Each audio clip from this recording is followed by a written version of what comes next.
नमस्कार। आकाशवाणी चंडीगढ़ से प्रादेशिक समाचारों के साथ मैं रत्तिका। पहले इस बुलेटिन के मुख्य समाचार।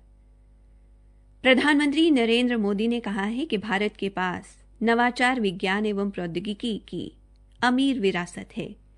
भारतीय प्रौद्योगिकी उद्योग वैश्विक समस्याओं का समाधान करने में अग्रणी है। अमेरिका के राष्ट्रपति डोनाल्ड ट्रंप ने प्रधानमंत्री नरेंद्र मोदी को प्रतिष्ठित पुरस्कार लीजन ऑफ मेरिट से सम्मानित किया। हरियाणा स्वास्थ्य विभाग ने कोविड-19 वैक्सीन उपलब्ध करवाने के लिए 1,90,000 स्वास्थ्य कर्मियों का डेटा कोविन पोर्टल पर अपलोड किया। हरियाणा सरकार ने कोविड-19 महामारी के चलते पहली से 8वीं कक्षा तक के लिए पढ़ाई फिलहाल ऑनलाइन कराने का ही फैसला किया। और हरियाणा में आज शाम तक कोविड-19 के 534 नए मामले सामने आए। अब समाचार विस्तार से। आकाशवाणी के समाचार सेवा प्रभाग द्वारा कोरोना उचित व्यवहार जन आंदोलन के तहत कोविड-19 के प्रति लोगों को जागरूक करने के लिए शुरू की गई श्रृंखला आओ कोविड को हराएं में आज का संदेश है, बार बार हाथ धोना, मास्क और 2 गज की दूरी अभी भी है जरूरी। कोरोना उचित व्यवहार का पालन करें, यह हमारी सामाजिक जिम्मेदारी भी है। प्रधानमंत्री नरेंद्र मोदी ने कहा है कि भारत के पास नवाचार, विज्ञान एवं प्रौद्योगिकी की अमीर विरासत है और भारतीय प्रौद्योगिकी उद्योग वैश्विक समस्याओं का समाधान करने में अग्रणी है। आज भारतीय अंतर्राष्ट्रीय विज्ञान महोत्सव को वीडियो कॉन्फ्रेंस के माध्यम से संबोधित करते हुए उन्होंने कहा कि भारत सरकार किसी भी चुनौती का हल करने के लिए और शोध के माहौल में सुधार के लिए तैयार है।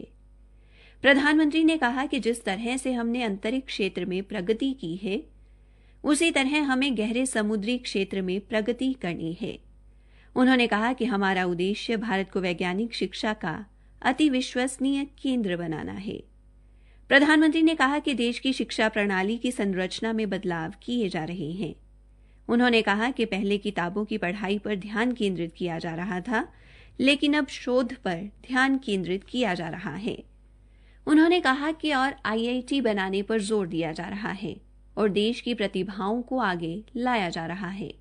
श्री मोदी ने कहा कि विज्ञान और प्रौद्योगिकी तब तक अधूरे हैं जब तक इनका फायदा प्रत्येक व्यक्ति को नहीं मिलता। अमेरिका के राष्ट्रपति डोनाल्ड ट्रंप ने प्रधानमंत्री नरेंद्र मोदी को दोनों देशों के बीच रणनीतिक साझेदारी बढ़ाने और भारत को वैश्विक शक्ति के रूप में उभारने के लिए दिए गए नेतृत्व के लिए प्रतिष्ठित पुरस्कार लीजन ऑफ मेरिट से सम्मानित किया है। प्रधानमंत्री की ओर से अमेरिका में भारत के राजदूत तरनजीत सिंह संधू ने अमेरिका के राष्ट्रीय सुरक्षा सलाहकार रॉबर्ट ओब्रायन से व्हाइट हाउस में यह पुरस्कार ग्रहण किया। श्री मोदी को दिया गया पुरस्कार किसी राष्ट्र के प्रमुख या सरकार को दिया जाता है। श्री मोदी को यह पुरस्कार उनके दृढ़ नेतृत्व व वैश्विक चुनौतियों के हल के लिए भारत और अमेरिका में रणनीतिक साझेदारी बढ़ाने और भारत को वैश्विक शक्ति बनाने की ओर अग्रसर करने वाले दृष्टिकोण के लिए दिया गया है। हरियाणा स्वास्थ्य विभाग ने प्रदेश में चरणबद्ध तरीके से कोविड-19 वैक्सीन उपलब्ध करवाने के लिए राज्य के सरकारी व निजी क्षेत्र में काम करने वाले 1,90,000 स्वास्थ्य कर्मियों का डेटा कोविन पोर्टल पर अपलोड किया है। अतिरिक्त मुख्य सचिव राजीव अरोड़ा ने आज चंडीगढ़ में बताया कि विभाग ने टीकाकरण के लिए टीका लगाने वाले 5,000 से अधिक कर्मचारियों की तैनाती की है। इसके अलावा प्रदेश के सभी जिलों में वैक्सीन पहुंचाने के लिए विभाग द्वारा 22 वैक्सीन वैन का प्रावधान होगा। कोविड-19 वैक्सीन के लिए राज्य में पहले स्थापित व्यापक टीकाकरण कार्यक्रम की क्षमता को और बढ़ाया गया है। श्री अरोड़ा ने कहा कि आगामी 1 वर्ष के दौरान कोविड-19 वैक्सीन कर्मिक रूप से स्वास्थ्य कर्मियों व प्राथमिकता के आधार पर अन्य समूहों को दी जाएगी।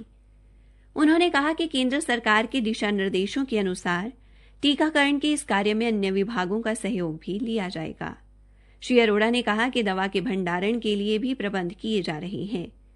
राज्य वैक्सीन स्टोर कुरुक्षेत्र में बनाने की योजना है और हिसार, गुरुग्राम, कुरुक्षेत्र व रोहतक में 4 क्षेत्रीय वैक्सीन स्टोर, 22 जिला वैक्सीन स्टोर और 659 कोल्ड चेन स्थल बनाए जाएंगे।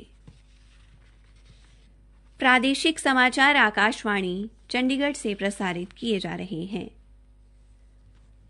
हरियाणा सरकार ने कोविड-19 महामारी के चलते पहली से 8वीं कक्षा तक के लिए पढ़ाई फिलहाल ऑनलाइन कराने का ही फैसला लिया है। जनवरी से इन कक्षाओं के विद्यार्थियों की मासिक मूल्यांकन परीक्षा अवसर ऐप के माध्यम से ली जाएगी। साथ ही ठंड के कारण 9वीं से 12वीं तक के विद्यार्थियों के लिए स्कूलों का समय प्रातः 10 बजे से दोपहर 1 बजे तक रखे जाने का निर्णय लिया गया है।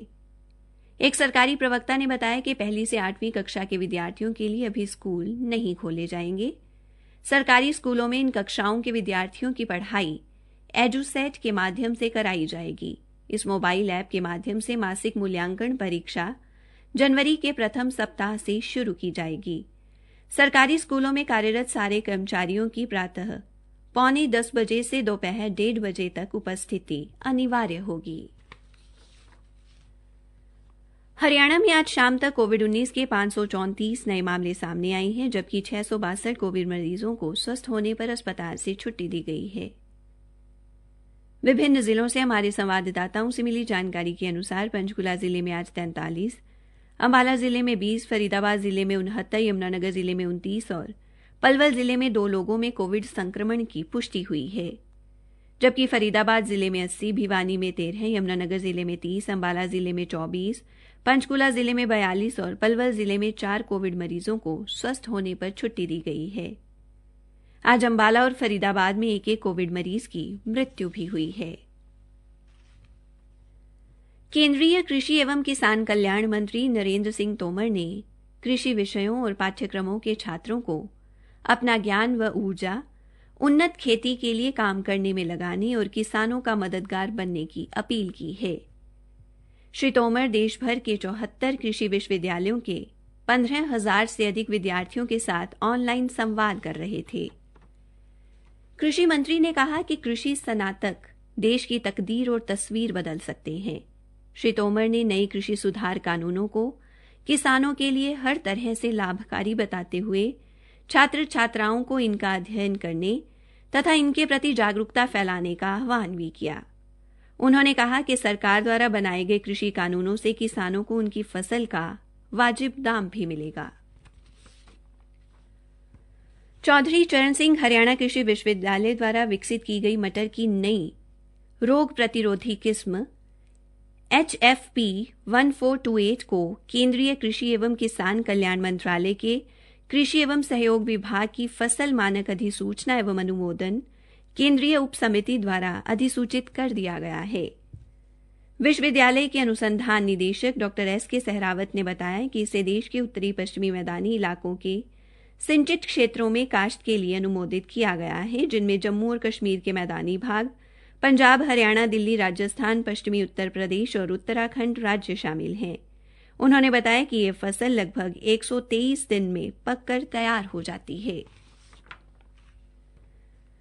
आज राष्ट्रीय गणित दिवस पर अंबाला छावनी के सनातन धर्म कॉलेज के गणित विभाग द्वारा विभिन्न कार्यक्रमों का आयोजन किया गया।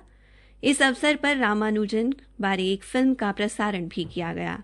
गणित विभाग के प्रमुख डॉ नवीन गुलाटी ने कहा कि रामानुजन को आधुनिक युग के महान विचारकों में गिना जाता है, जिन्होंने बिना किसी खास प्रशिक्षण के गणित के क्षेत्र में विशेष योगदान दिया। ओपी जिंदल ग्लोबल यूनिवर्सिटी ने 7 नए शैक्षणिक कार्यक्रमों की शुरुआत की है, जिनमें नए सत्र 2021 से प्रवेश लिया जा सकेगा। शुरू किए गए नए शैक्षणिक कार्यक्रमों में मनोविज्ञान, ललित कला, डेटा जर्नलिज्म, व्यापारिक विश्लेषण, फाइनेंशियल मार्केट्स और फैमिली बिजनेस में नवाचार से संबंधित और अंतर विषयक प्रोग्राम शामिल हैं। इसी के साथ प्रादेशिक समाचार समाप्त हुए।